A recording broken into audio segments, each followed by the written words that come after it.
Di tengah gurun Sudan, sekelompok pemuda Kristen dikubur hidup-hidup hingga leher dan dibiarkan mati di bawah terik matahari. Namun apa yang terjadi selanjutnya menentang semua keyakinan para penculik mereka. Ini adalah kisah nyata tentang iman yang diuji dengan cara paling brutal yang bisa dibayangkan.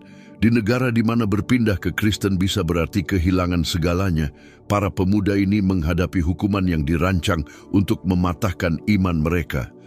Tapi justru sebaliknya, iman mereka menjadi saksi bagi kuasa Tuhan. Kita kembali ke Sudan, awal tahun 2000-an. Saat itu pemerintah menindak keras siapapun yang meninggalkan Islam. Menjadi pengikut Kristus bukan sekadar keputusan spiritual, itu bisa berarti hukuman mati di sebuah daerah di Sudan Utara. 5 pemuda Muslim yang bertemu Yesus mulai berkumpul diam-diam untuk berdoa dan belajar firman Tuhan. Mereka adalah Ahmed, Fatima, Hasan, Amira, dan Khalil. Ahmed, 19 tahun, calon imam muda. Hidupnya berubah total setelah mendengar Injil dari seorang misionaris. Ia tahu tanpa ragu bahwa ia telah menemukan kebenaran. Fatima, 17 tahun, berasal dari keluarga kaya dan terpandang. Ketika keluarganya menemukan Alkitab di bawah kasurnya, hidupnya berubah selamanya. Hasan, 21 tahun, seorang mahasiswa, mengenal Yesus melalui teman-teman internasional di kampus. Pertobatannya bukan karena emosi, tapi hasil dari pencarian panjang dan doa yang tulus. Mereka semua tahu risikonya. Namun bagi mereka, mengenal Kristus lebih berharga daripada hidup itu sendiri. Mira, 18 tahun, tumbuh dalam keluarga Muslim yang tidak terlalu taat.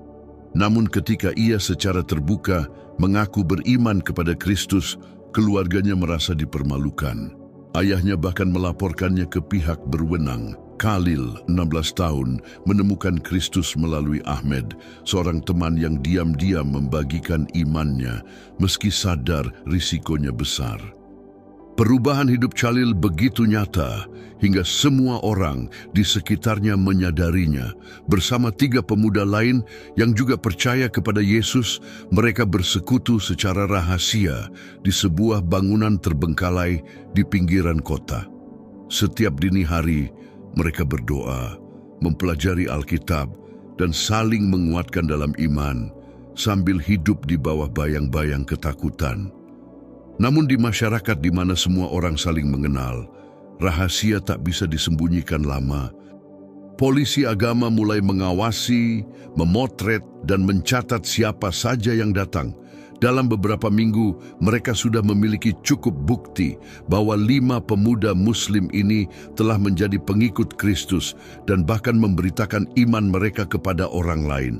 Di Sudan saat itu, meninggalkan Islam berarti hukuman mati. Tapi pihak berwenang ingin lebih dari sekadar menghukum, mereka ingin memberi peringatan keras. Rencananya kejam. Ke-5 pemuda itu akan dibawa ke padang pasir, dikubur hidup-hidup hingga leher, dan dibiarkan mati perlahan di bawah terik matahari. Malam itu, Kamis dini hari, saat mereka sedang berdoa seperti biasa, pasukan bersenjata mengepung tempat persembunyian mereka. Tak ada peringatan, tak ada jalan keluar. Dalam hitungan menit, mereka ditangkap dan dituduh murtad karena menyebarkan iman Kristen. Keluarga mereka diberitahu, namun bukan untuk menolong. Ayah Ahmed secara terbuka mengingkari putranya. Keluarga Fatima menolak membayar pengacara. Teman-teman Rasan berpura-pura tak mengenalnya. Masyarakat yang dulu menyambut mereka kini memperlakukan mereka seperti penjahat. Persidangan berlangsung kurang dari 2 jam. Tak ada saksi pembela, tak ada kesempatan untuk berbicara. Vonis dijatuhkan cepat. Hukuman mati dengan cara dijemur di padang gurun. Hakim berkata hukuman itu memberi mereka waktu untuk bertobat. Jika mereka mau meninggalkan Kristus, mereka akan diampuni. Jika tidak, mereka akan menanggung akibatnya. Kabar itu segera menyebar ke seluruh kota. Sebagian orang ngeri, sebagian lagi setuju. Tapi semua tahu, Ini peringatan keras bagi siapapun yang berani mengikuti jejak mereka. Pagi hari eksekusi, Ahmed, Fatima, Hasan, Amira, dan Khalil diangkut dengan truk militer. Tangan mereka terikat, mata tidak ditutup, pihak berwenang ingin mereka melihat dengan jelas apa yang menanti. Perjalanan ke lokasi memakan waktu 3 jam, menuju padang gurun terpencil di mana panas mencapai 43 derajat.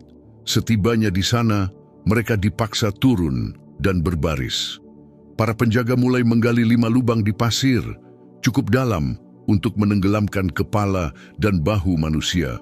Di bawah terik matahari yang membakar, seorang pemuka agama mendekati mereka satu persatu, menawarkan kesempatan terakhir untuk menyangkal iman mereka.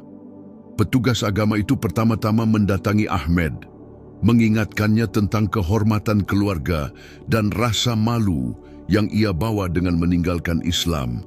Ia menawarkan pilihan sederhana, tinggalkan Yesus Kristus dan kembali ke Islam atau mati di padang gurun.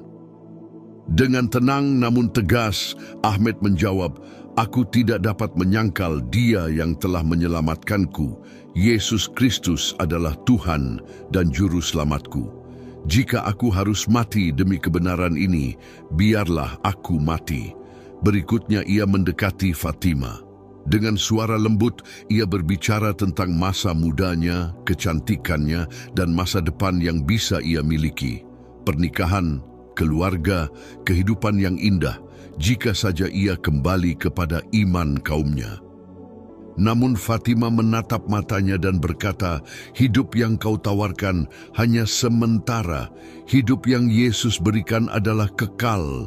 Aku memilih kehidupan kekal." Kepada Rasan, petugas itu mengingatkan tentang pendidikan dan masa depannya yang cerah. Semua itu bisa ia dapatkan kembali jika ia hanya mengucapkan, "Tidak ada Tuhan selain Allah dan Muhammad adalah nabinya." Rasan menggeleng pelan. "Aku telah menemukan kebenaran di dalam Yesus Kristus. Tak ada kesuksesan duniawi yang sepadan dengan penyangkalan itu."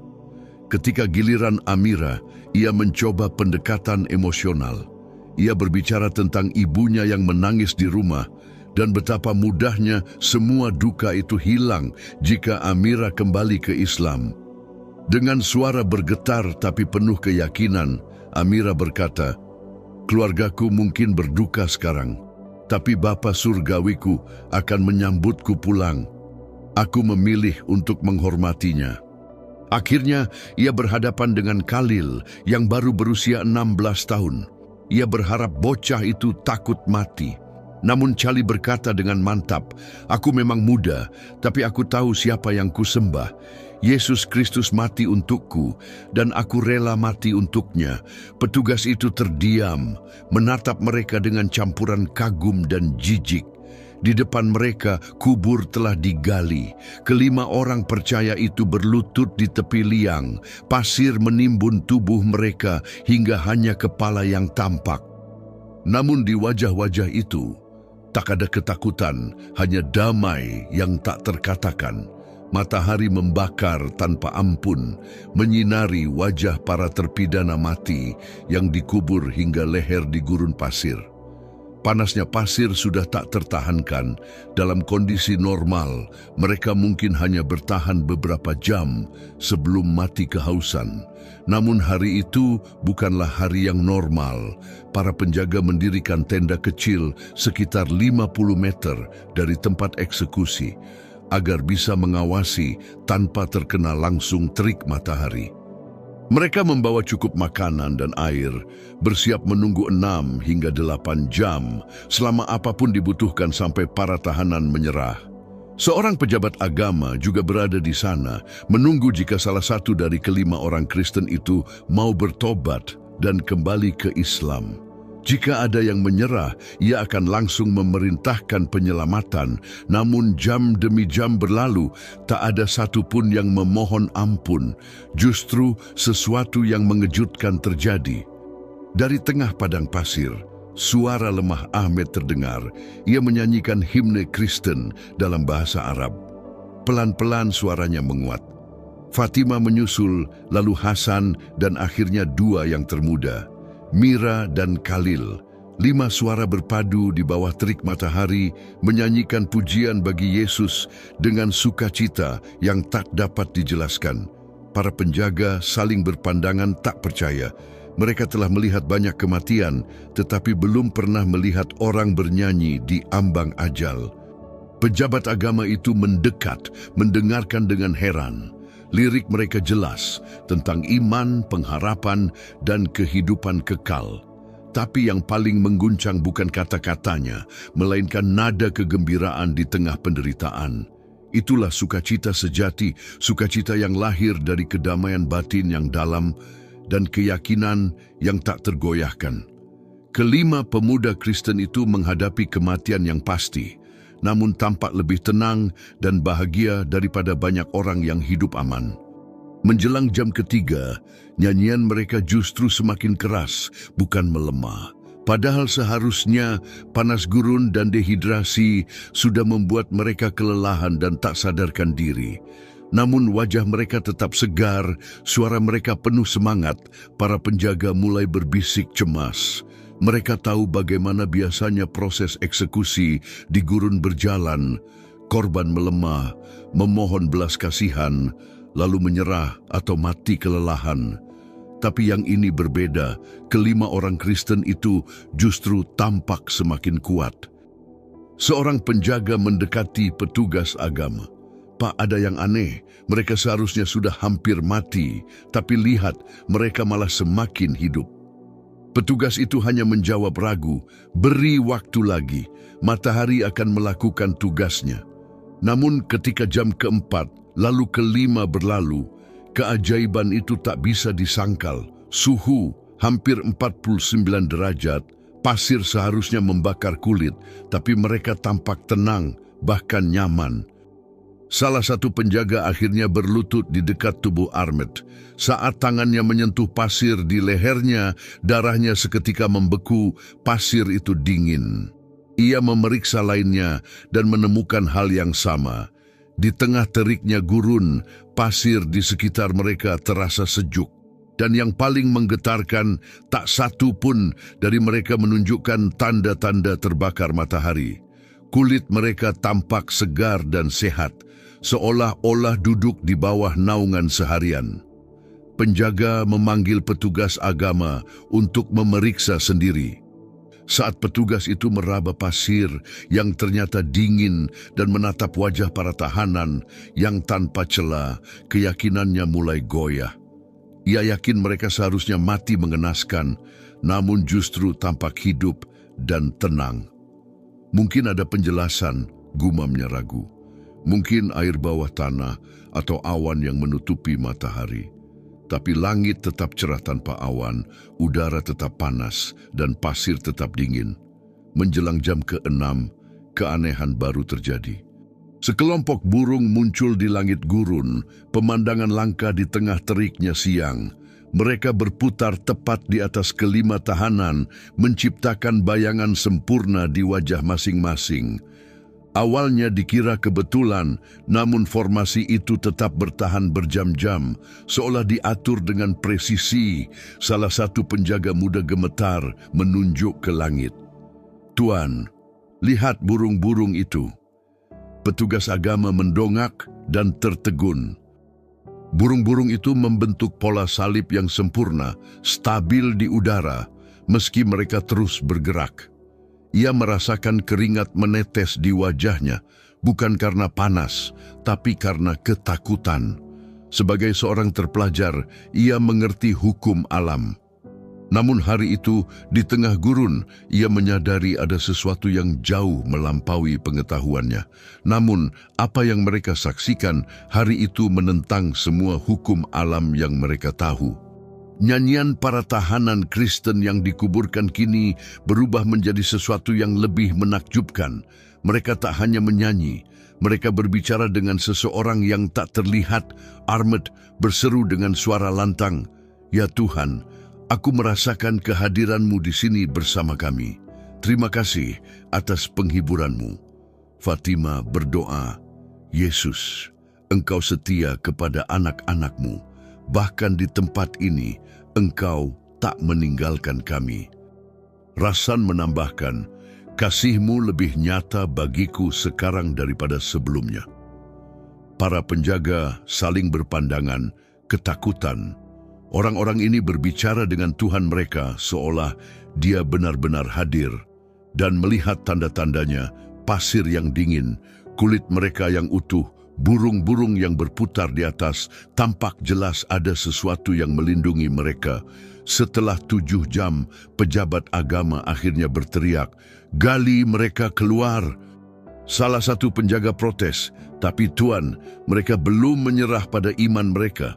Hukumannya adalah mati di tempat terbuka." Pejabat itu menunjuk ke arah kuburan pasir dengan wajah pucat. "Lihatlah, ini tidak wajar. Mereka seharusnya sudah mati berjam-jam lalu. Ada sesuatu yang menjaga mereka dan aku tak ingin melawan kekuatan itu." Dengan enggan, para penjaga mulai menggali, namun apa yang mereka temukan membuat mereka gemetar. Ahmed, tahanan pertama, keluar dari pasir dengan pakaian bersih dan tubuh kering, seolah baru bangun dari tidurnya, bukan terkubur 7 jam di gurun. Hal yang sama terjadi pada yang lain. Semua keluar tanpa luka, wajah berseri dan mata yang memancarkan damai, seolah baru saja disentuh oleh tangan Tuhan sendiri. Kulit mereka terasa dingin saat disentuh. Mata mereka jernih, tanpa tanda dehidrasi, kelelahan, atau trauma. Bahkan mereka tampak lebih segar daripada ketika dikuburkan. Saat kelima, pemuda Kristen itu berdiri dan membersihkan diri, para penjaga mundur dengan ketakutan. Mereka tahu sedang menyaksikan sesuatu yang melampaui akal manusia. Petugas agama mendekati Ahmed dengan suara bergetar. "Bagaimana ini mungkin? Kalian seharusnya mati." Ahmed tersenyum lembut. "Tuhan kami lebih berkuasa daripada maut. Dia berjanji tak akan pernah meninggalkan kami dan hari ini Dia menepatinya." Rasan menambahkan, "Kami tidak pernah sendirian. Yesus ada bersama kami di setiap detik." Pasir yang panas terasa sejuk karena hadiratnya menaungi kami. Fatima menyusul, dan burung-burung itu datang karena Bapa yang mengutus mereka. Semua yang terjadi hari ini adalah perbuatannya, bukan kami. Para penjaga berbisik-bisik panik, ada yang ingin melanjutkan eksekusi, ada yang ingin melapor, dan ada yang mulai percaya bahwa mungkin Tuhan orang-orang Kristen ini nyata. Namun saat mereka bersiap pergi, sesuatu terjadi. Seorang penjaga muda bernama Omar tiba-tiba berlutut di pasir dan berseru, "Aku percaya Yesus Kristus adalah Putra Tuhan." Kata-katanya menggema di padang gurun.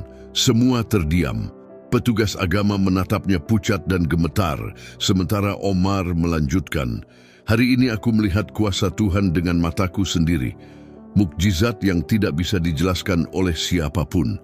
Aku melihat mereka berbicara kepada Tuhan, seolah-olah Dia berdiri di samping mereka, dan Tuhan benar-benar menjawab doa-doa mereka, melindungi mereka dari kematian yang tak terelakkan." Air mata mengalir di wajah Omar saat ia menatap ke-5 orang Kristen itu. "Aku menginginkan apa yang kalian miliki," katanya lirih. "Aku ingin mengenal Yesus yang menyelamatkan umatnya, bahkan di lembah maut." Kata-kata itu mengejutkan semua orang. Omar bukan penjaga biasa, ia adalah putra, seorang imam terkemuka dari kota terdekat. Pertobatannya akan mengguncang seluruh komunitas agama di wilayah itu, keheningan menyelimuti padang gurun. Lalu, suara keras memecah udara. "Bangun!" teriak pejabat agama dengan wajah penuh amarah. "Kau tak tahu apa yang kau katakan." Namun Omar tetap berlutut. Ia menatap Ahmed dan berkata tegas, "Katakan padaku bagaimana caranya mengikuti Yesus. Aku ingin menjadi seperti kalian." Para penjaga lainnya mundur, seolah-olah iman baru itu menular. Mereka diajarkan untuk menganggap kekristenan sebagai kegilaan sementara. Tapi hari itu mereka melihat sesuatu yang tak bisa dijelaskan. 5 orang selamat dari kematian sambil memuji nama Yesus. Burung-burung membentuk salib di langit dan pasir tetap dingin di bawah terik matahari. Ahmed berlutut di sampingnya dan meletakkan tangan di bahunya. "Saudaraku," katanya lembut, "keselamatan hanya melalui iman kepada Yesus Kristus. Jika engkau percaya bahwa Dia mati bagi dosa-dosamu dan bangkit kembali dan menyerahkan hidupmu kepadanya, engkau akan diselamatkan." Omar mengangguk. "Aku percaya." Di tengah gurun itu, dikelilingi para penjaga dan seorang imam yang murka, Omar menundukkan kepala dan berdoa, "Yesus, aku percaya Engkau adalah anak Allah. Engkau mati bagi dosa-dosaku dan bangkit kembali. Aku menyerahkan hidupku kepadamu. Ampunilah aku dan jadikan aku anak-Mu." Begitu Umar selesai berdoa, sesuatu yang luar biasa terjadi. Angin lembut berhembus melintasi gurun, bukan angin panas seperti biasanya, melainkan sejuk dan menenangkan. Bersama angin itu, tercium aroma yang tak dapat dijelaskan, bukan bunga, bukan parfum, tetapi wangi surgawi yang seolah berbicara langsung ke jiwa. Para penjaga yang semula bermusuhan pun merasakannya. Mereka saling berpandangan bingung, mencari sumber keharuman itu di tengah padang pasir yang gersang. Petugas agama yang memimpin eksekusi segera sadar bahwa apa yang terjadi berada di luar kendalinya.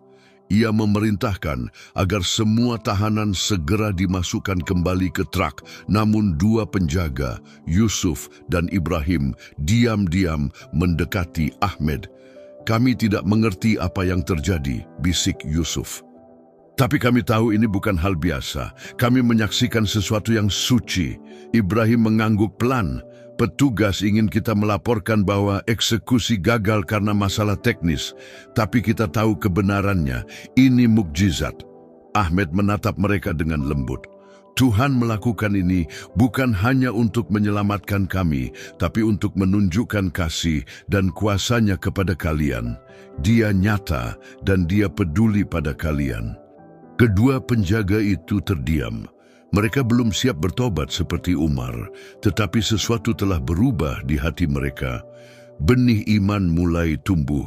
Saat konvoi meninggalkan gurun, burung-burung yang sejak tadi berputar di atas tempat itu terbang membentuk tanda salib. Sebelum menghilang di cakrawala, perjalanan pulang terasa sunyi. Petugas agama itu gelisah. Bagaimana mungkin ia menjelaskan bahwa 5 orang Kristen yang seharusnya mati justru selamat tanpa luka, dan bahwa salah satu pengawalnya bertobat di tempat eksekusi? Ia tidak punya jawaban. Dan ketidakmampuan itu membuatnya takut lebih dari apapun. Ketika mereka tiba di kota, berita tentang peristiwa ajaib itu telah lebih dulu menyebar kemana-mana. Meskipun pihak berwenang berusaha menutup rapat peristiwa itu, di komunitas kecil tak ada rahasia yang bisa bertahan lama, terlebih jika melibatkan sesuatu yang luar biasa. Keluarga kelima pemuda Kristen itu menjadi yang pertama mendengar kabar ajaib tersebut. Ayah Ahmed, seorang imam yang dulu menyangkal putranya, terkejut mengetahui bahwa Ahmed masih hidup dan diselamatkan oleh apa yang banyak saksi sebut sebagai campur tangan ilahi. Keluarga Fatima yang sebelumnya menolak membantu putrinya mulai meragukan semua yang mereka yakini tentang iman. Teman-teman Hasan di universitas yang dulu menjauhinya kini bertanya-tanya apakah mereka terlalu cepat menolak kekristenan. Namun perubahan paling besar terjadi pada keluarga para penjaga yang menyaksikan mukjizat itu. Ayah Omar, seorang pemimpin agama, mengasingkan diri selama beberapa hari setelah mengetahui pertobatan putranya. Saat akhirnya muncul, ia meminta bertemu langsung dengan Ahmed untuk membicarakan apa yang terjadi di padang gurun. Sementara itu, Yusuf dan Ibrahim mulai diam-diam mencari tahu tentang iman Kristen. Mereka belum berani mengambil langkah iman seperti Omar, tetapi pikiran mereka terus dipenuhi oleh apa yang telah mereka lihat. Beberapa penjaga lain pun mulai meragukan ajaran yang selama ini mereka pegang. Sebulan setelah eksekusi yang gagal itu, 3 penjaga memutuskan untuk mengikuti Kristus. 6 bulan kemudian, ayah Omar dan sebagian keluarganya juga bertobat. Gelombang perubahan pun menyebar luas. Orang-orang mulai mencari Alkitab berbahasa Arab, menghadiri pertemuan rahasia, dan ingin mengenal lebih jauh tentang iman yang sanggup menyalakan keberanian dan melindungi dari maut. Pihak berwenang berusaha menutupi kisah itu, tetapi mustahil untuk menghentikannya. Terlalu banyak saksi telah melihat hal-hal yang tak dapat dijelaskan. Ada yang menuduh orang Kristen itu memalsukan kematian mereka, namun tak seorang pun di lokasi eksekusi percaya penjelasan itu. Yang lain menyebut para penjaga berhalusinasi karena panas gurun, tetapi teori itu runtuh sebab jika benar, para tahanan yang dikubur seharusnya lebih terdampak daripada para penjaga yang duduk di bawah naungan. Algojo yang mengeksekusi mereka tak pernah lagi berbicara tentang kejadian itu. Orang-orang terdekatnya mengatakan ia berubah, pendiam, gelisah, dan sering terlihat berjalan sendirian di padang gurun, seolah mencari jawaban yang tak ia temukan. Namun kisah itu tidak berakhir di situ. Kegagalan eksekusi tersebut menjadi awal dari sesuatu yang jauh lebih besar. Ahmed, Fatima, Rasan, Amira, dan Khalil tetap menghadapi penganiayaan, tetapi mereka tidak lagi sendirian. Komunitas kecil mereka tumbuh menjadi jemaat yang meluas hingga mencakup banyak orang. Semua tersentuh oleh kesaksian mereka. Kelangsungan hidup mereka menjadi bukti bahwa Tuhan yang mereka sembah bukan sekadar sosok dari masa lalu, melainkan pribadi yang hidup dan bekerja di tengah umatnya. Mereka siap mati demi iman, tetapi Tuhan memilih untuk menggunakan keberanian mereka sebagai kesaksian kuasa-Nya. Dari gurun yang gersang itu, Injil kembali hidup, dan Omar, sang saksi mata, menjadi penginjil yang membawa kabar itu ke seluruh negeri. Pertobatan para penjaga itu menjadi legenda di seluruh Sudan. Bersama Ibrahim dan beberapa anggota keluarga mereka, mereka menerima Kristus dan menjadi saksi hidup akan kuasa Allah. Benih iman yang ditanam selama 7 jam di padang gurun terus berbuah selama bertahun-tahun. Dari pengalaman nyaris mati itu, iman mereka menjadi tak tergoyahkan. Mereka mendirikan gereja-gereja, melatih orang percaya baru, dan memberitakan Injil ke seluruh Sudan meski penganiayaan tak pernah berhenti. Tempat terbengkalai tempat mereka dulu berdoa kini menjadi penanda sejarah. Bahkan orang non-Kristen menunjukkannya kepada pengunjung sambil menceritakan kisah 5 pemuda yang dikuburkan di padang gurun namun diselamatkan oleh kuasa Tuhan. Kini, puluhan tahun kemudian, ratusan orang Kristen di wilayah itu menelusuri iman mereka kembali ke peristiwa luar biasa tersebut. Gereja yang bermula dari 5 orang muda yang ketakutan kini menjadi gerakan yang menyebar ke seluruh Afrika Utara. Kisah ini mengingatkan kita, kuasa Allah melampaui logika manusia. Ketika umatnya setia, bahkan sampai mati, ia dapat menyatakan kemuliaannya dengan cara yang menggetarkan dunia. Penganiayaan tidak menghancurkan gereja, seringkali justru menjadi sarana penyebaran Injil. Di atas segalanya, kisah ini menegaskan bahwa Allah sanggup mengubah situasi paling putus asa menjadi kesaksian akan kesetiaannya. 5 pemuda itu pergi ke padang gurun, siap mati demi iman mereka, namun pulang sebagai saksi hidup bahwa kuasa kebangkitan bukan sekadar janji masa depan, melainkan kenyataan yang hidup saat ini. Jika kisah ini menyentuh hati Anda, subscribe untuk mendengar lebih banyak kesaksian iman yang menguatkan. Sampai jumpa lagi, Tuhan memberkati.